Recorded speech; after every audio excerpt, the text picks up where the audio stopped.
KVS और NVS में teaching और नॉन टीचिंग स्टाफ के लिए एडवर्टीजमेंट जारी किया जा चुका है। इस वीडियो में हम लोग बात करने वाले हैं कि अगर आप आवेदन करते समय आरक्षण का लाभ लेना चाहते हैं, जैसे कि कैटेगरी से आवेदन करना चाहते हैं, ओबीसी, एससी, एसटी और ईडब्ल्यूएस कोटे से, तो आपके लिए जो सर्टिफिकेट प्रोड्यूस करना होगा वो किस डेट का होना चाहिए, कितना पुराना चल जाएगा, किसी का 2 साल, 3 साल, 4 साल पुराना है तो क्या वो मान्य होगा या नहीं। साथ ही साथ जो आपका सीटेट में मार्क्स होगा वो आपकी कैटेगरी के हिसाब से कैसे तय होगा। साथ ही साथ जो आपका कास्ट सर्टिफिकेट लगने वाला है वो सेंट्रल लेवल का लगेगा या फिर स्टेट लेवल का, इन सब के रिगार्डिंग इस वीडियो में डिटेल में बात करेंगे। अंत तक जरूर जुड़े रहिएगा। नमस्कार दोस्तों, मेरा नाम है नीरज, आप देख रहे हैं कैरियर बिट यूट्यूब चैनल। अगर आप इस चैनल पर पहली बार विजिट कर रहे हैं तो इसको सब्सक्राइब करते हुए बेल आइकन को प्रेस करना ना भूलें।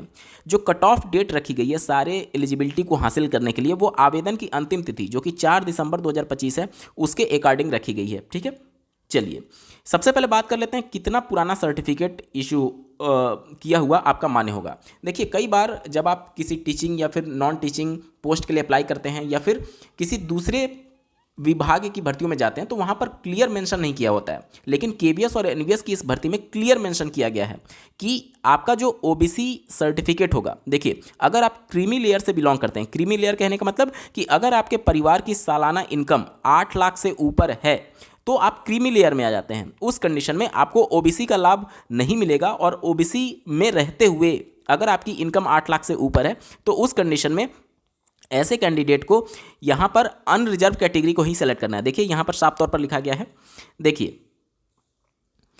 Are not entitled to concession admissible to OBC category and such candidates have to indicate their category as general. यानी कि अगर आप क्रीमी लेयर यानी आपके परिवार की सालाना इनकम एक फाइनेंशियल ईयर में 8 लाख से ऊपर है तो आप क्रीमी लेयर में आएंगे और उस कंडीशन में आपको ओबीसी का लाभ नहीं मिलेगा और आप जनरल कैटेगरी को वहां पर सेलेक्ट करेंगे।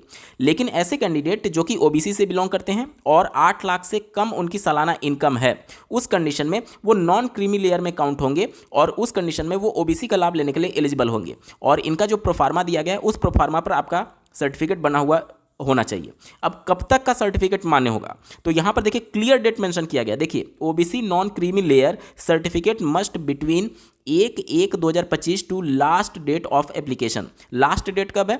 4 दिसंबर 2025। यानी कि आपका जो सर्टिफिकेट है ओबीसी का वो 1 जनवरी 2025 से लेकर के 4 दिसंबर 2025 के बीच का इशू हुआ होना चाहिए, तभी मान्य होगा, अन्यथा मान्य नहीं होगा। मैं फिर से रिपीट कर रहा हूं, ओबीसी कैंडिडेट के तौर पर अगर आप आवेदन करना चाहते हैं तो आपका जो ओबीसी नॉन क्रीमी लेयर का सर्टिफिकेट होगा वो 1 जनवरी 2025 के बाद और 4 दिसंबर 2025 से पहले का इश्यू हुआ होना चाहिए। उम्मीद करता हूं आपके सारे डाउट्स क्लियर हो गए होंगे। ठीक है, चलिए अब बात कर लेते हैं एससी एसटी कैटेगरी के लिए।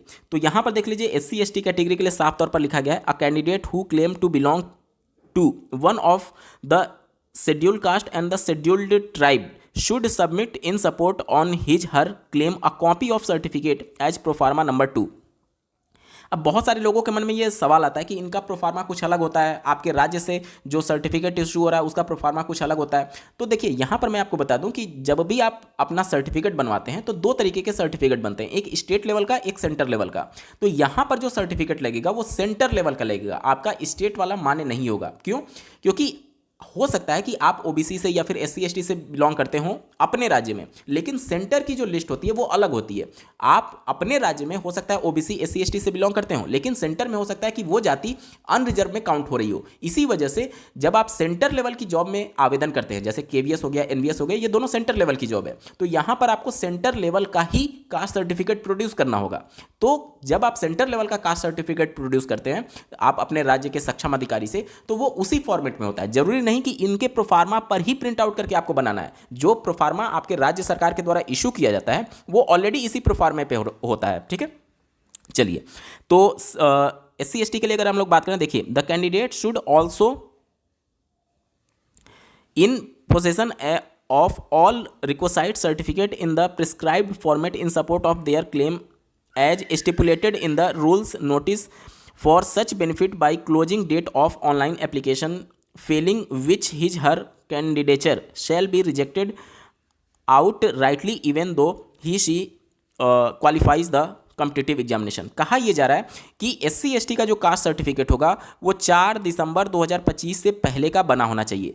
अब किस डेट से बाद का बना होना चाहिए वो SC ST के बारे में मेंशन नहीं किया गया। क्यों नहीं मेंशन किया गया, इसके बारे में एक बार समझ लेते हैं। देखिए, OBC को जो आरक्षण का लाभ मिलता है वो उनकी सालाना पारिवारिक इनकम के आधार पर मिलता है। अगर OBC में अगर आपके परिवार की सालाना इनकम 8 लाख से ऊपर चली जाती है तो आप OBC कैटेगरी का लाभ लेने के लिए क्लेम नहीं कर सकते।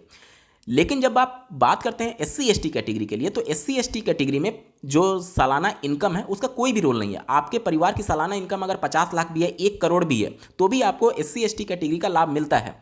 अब चूंकि यहां पर फाइनेंशियल कंडीशन चेक की जाती है OBC में, और प्रत्येक फाइनेंशियल ईयर में फाइनेंशियल कंडीशन चेंज हो सकता है। मान लीजिए कोई किसी का बिजनेस है, 1 साल बिजनेस उनका नहीं चला, 8 लाख से कम इनकम हुआ, तो वो नॉन क्रीमी लेयर में चले जाएंगे। हालांकि 1 साल नहीं देखा जाता है, कंजिक्यूटिव 3 ईयर्स देखा जाता है, लगातार 3 वर्षों का आपका इनकम देखा जाता है। आपके सर्टिफिकेट पर भी ये मेंशन होगा अगर आप OBC का बनवाए होंगे कि इनके परिवार की सालाना लगातार 3 वर्षों में इनकम 8 लाख से कम है। ठीक है, तो लगातार 3 ईयर का वहां पर देखा जाता है कि 8 लाख से कम है या नहीं। लेकिन जब आप SC ST की बात करते हैं तो वहां पर इनकम की बात ही नहीं होती है। आपके परिवार की इनकम अगर 1 करोड़ भी है तो भी आप आरक्षण SC ST कैटेगरी का लेने के लिए एलिजिबल हो जाते हैं। ये इसी तरीके से प्रोविजन है। इस वजह से चूंकि यहां पर फाइनेंशियल कंडीशन चेक नहीं होती है, इसीलिए फाइनेंशियल ईयर मेंशन नहीं होता है। आपका कभी का भी बना हुआ हो वो यहां पर मान्य हो जाएगा। केवल 4 दिसंबर 2025 से पहले का इशू हुआ होना चाहिए। अब किसी का 10 साल पहले, 15 साल पहले बना है तो क्या वो मान्य होगा? देखिए, इतना भी पुराना जब अगर आपका है तो बाद में हो सकता है आपके साथ दिक्कत हो जाए। इसलिए अगर आपका 3 साल, 4 साल, 5 साल पुराना है और अगर वो ऑनलाइन शो किया जा रहा है, ऑनलाइन शो हो रहा है, वेरीफाई हो जा रहा है, तो चल जाएगा, कोई दिक्कत नहीं होगा। लेकिन 10 साल, 15 साल पुराना है या फिर ऑफलाइन वाला है तो वहां पर दिक्कत होगी। प्रॉब्लम क्यों होती है ऐसे समझिए, जैसे कि यहां पर फाइनेंशियल कंडीशन का तो कोई मतलब नहीं है। आपके परिवार की सालाना इनकम SC कैटेगरी में कितना भी हो, कोई उससे प्रॉब्लम नहीं है। लेकिन जो सेंटर की जो SC ST की लिस्ट होती है वो समय समय पर रिवाइज होती रहती है। कुछ जातियों के ग्रोथ के हिसाब से या फिर उनके फाइनेंशियल कंडीशन के हिसाब से उनको SC से निकाल करके ST में या फिर ST से निकाल करके OBC में या फिर जनरल में शिफ्ट किया जाता रहता है। तो लिस्ट हमेशा रिवाइज होती रहती है, इस वजह से आपसे लेटेस्ट मांगा जाता है। तो SC ST के लिए एक पर्टिकुलर डेट मेंशन नहीं किया गया है कि इस डेट के बाद का होना चाहिए। लेकिन अगर आपकी कास्ट सर्टिफिकेट 3 साल, 4 साल, मैक्सिमम 5 साल तक पुराना है तो यहाँ पर एक्सेप्ट हो जाएगा। लेकिन अगर बहुत ज़्यादा पुराना है, 10 साल, 15 साल, 20 साल हो चुका है या फिर ऑफलाइन मोड में, तो आपको नया इशू करा लेना चाहिए। और जो भी आपका सर्टिफिकेट होगा वो 4 दिसंबर 2025 से पहले का होना चाहिए। उम्मीद करता हूं आपके सारे डाउट्स क्लियर हो गए होंगे। ठीक है, चलिए, OBC की बात हमने कर ली, SC ST की बात हमने कर ली। अब अगर हम लोग बात करें EWS कोटे की, तो EWS कोटे के लिए बहुत सारे कंडीशंस हैं। देखिए, पहला तो कंडीशन यही है कि आपके परिवार की सालाना इनकम 8 लाख से कम होनी चाहिए। और ये सारे कंडीशन भी हैं। आपके पास ज़मीन कितना होना चाहिए, उसका स्क्वायर फीट कितना होगा, नगर निगम में अगर आपका ज़मीन है, घर है, तो उसका स्क्वायर फीट कितना होगा, ये सारा प्रोफार्मा, ये सारा कंडीशन फुलफिल करेंगे तभी जाकर के आप इसका लाभ ले पाएंगे। इसके अलावा यहाँ पर साफ शब्दों में EWS कोटे के लिए लिखा गया, the candidate applying against the vacancies reserve for EWS must possess income and asset certificate as on closing date of online application for this advertisement and should be valid for the year in which this recruitment notification is published. यानी कि आपको income certificate और asset certificate भी produce करना होगा किस साल का, उस फाइनेंशियल ईयर का जिस ईयर में ये रिक्रूटमेंट नोटिफिकेशन एडवर्टाइज किया गया है। यानी कि ये कौन सा ईयर चल रहा है, ये चल रहा है 2025। तो 2025 का इनकम सर्टिफिकेट आपको प्रोड्यूस करना होगा। ठीक है,